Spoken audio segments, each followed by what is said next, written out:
I was not the little girl who Santa Claus forgot on Christmas Eve, or the one who ended up disappointed on Christmas morning. I wasn't the little girl whose parents forgot to pick her up from school, or the one who didn't get dinner because they worked late. I wasn't the one who had no lunch money, or the one whose parents didn't show up to softball games. I wasn't the girl who came to school with her hair a mess, but instead I always had a bow. Santa Claus never forgot me, and Christmas was always my favorite. My mom picked me up every day from school, and dinner was made every night.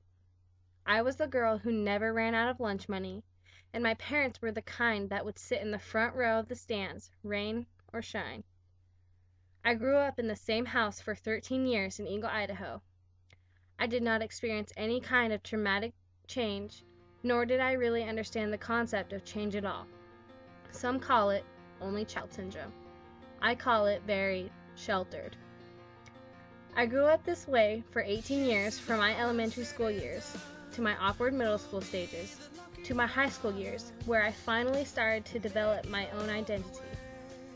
I learned the concept of a full-time job by practicing and traveling to recruiting tournaments instead of attending birthday parties or prom. I was working towards a softball scholarship, and I knew that's what it took. Without realizing, as the years went by, I grew into a person who believed the future was in my own hands. I was no longer the little girl who wrote Santa Claus letters, but I was writing emails to potential colleges. I had accepted that in order to grow, I had to change. But I guess what I didn't understand was that everything was about to change too. Including, but not limited to, traveling across the country to play college softball. The seemingly secure parents that sat in the bleachers every game were slowly falling apart. My dad worked away, and my mom's first priority never changed since the day I was born. Their differences outweighed similarities, and the only thing they had in common was me. My father had been unfaithful to my mother, and we found out right after my graduation. Now, high school graduation may include recognizing accomplishments, mistakes, and the journey that students take throughout high school. It is usually explained that this chapter of life is over and you are to move on to the next one. Friends still kept in touch and caught up over breaks, but this was not the case for me. The place I planned on coming home to was not in the books for me. My dad left and never came back.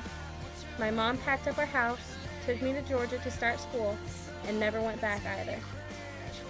I would be spending every fall break, Thanksgiving, Christmas, and summer break in Arizona, where my mom moved. Not only had I changed, not only was I a new college student, 2,000 miles away from my new home, not only did I leave everything I ever knew to start something new, but I would never be returning to 1143 North Sneed Avenue in Eagle, Idaho. My life has changed more in the last year than it has all my life. I learned the hurt that bitterness burdens you with, and the comfort that forgiveness brings. Relationships have both grown stronger and weaker. I have become more independent, and I have not only learned the concept of change, but how to accept it, and how to trust that everything will work out just as it was meant to. Sometimes there are things in our life that aren't meant to stay. Sometimes change may not be exactly what we want. Sometimes change is exactly what we need. And sometimes saying goodbye is the hardest thing you think you'll ever have to do. But sometimes saying hello again is the thing that breaks you down and makes you more vulnerable than you ever thought possible. Sometimes change is too much to bear, but most of the time, change is the only thing saving your life.